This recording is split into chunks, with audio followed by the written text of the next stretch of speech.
Job costing video 4.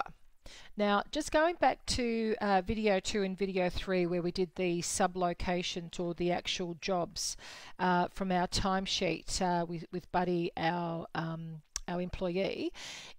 Now I've just gone back to the home page, I've run a report. I've actually run a report for that particular period, so I just want to show you something so I can explain.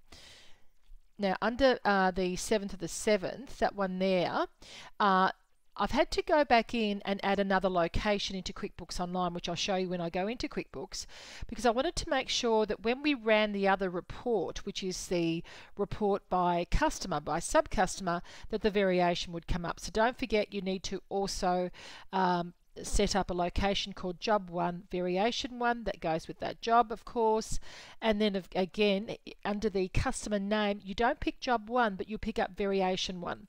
That's where you need to make sure that your staff member, and then of course save and close, that your staff member knows exactly what he's doing. If he doesn't, if he stuffs up a little bit, that's okay, because you can fix it up. So I just want to show you something really quickly. So under the under all lists, under locations, we now have variation 1. Okay, and that was just new, variation 1, and it sits under job 1.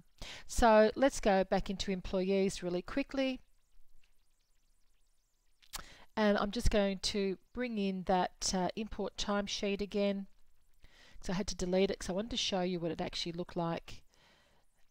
Make sure I've got last month, import. Can see how quick and easy it is as I'm flying through these. Approve timesheet. Pick up my right days. Yes, I'm going to choose those. Approve 2 timesheets. Yes, that's okay. So you can see how quick and easy it is as I'm flying through them all, right? Now I'm going to stop here. That's at job 1 variation 1. Okay, so in my video 3, I don't think I actually showed you that. So let's approve that. Okay. Done, close.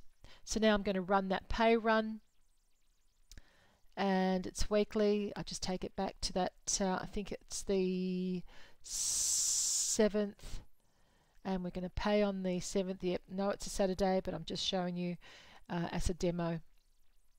And there it is there. So you can see how quick and easy it's going to be. Let's open up Buddy Cavalier. So now that when you actually have a look, you actually have job 1, 2, but I also have the variation. That's what I really wanted to make sure that you were aware of. All you need to do then is click Finalize Pay Run, Finalize Pay Run. Now let's have a look at those 2 reports that I want to show you. Close that down. Let's go to Reports. Under Business Overview, Profit and Loss by Customer. So this is the sub-customers. Yes, we've got the right period. Let's scroll across.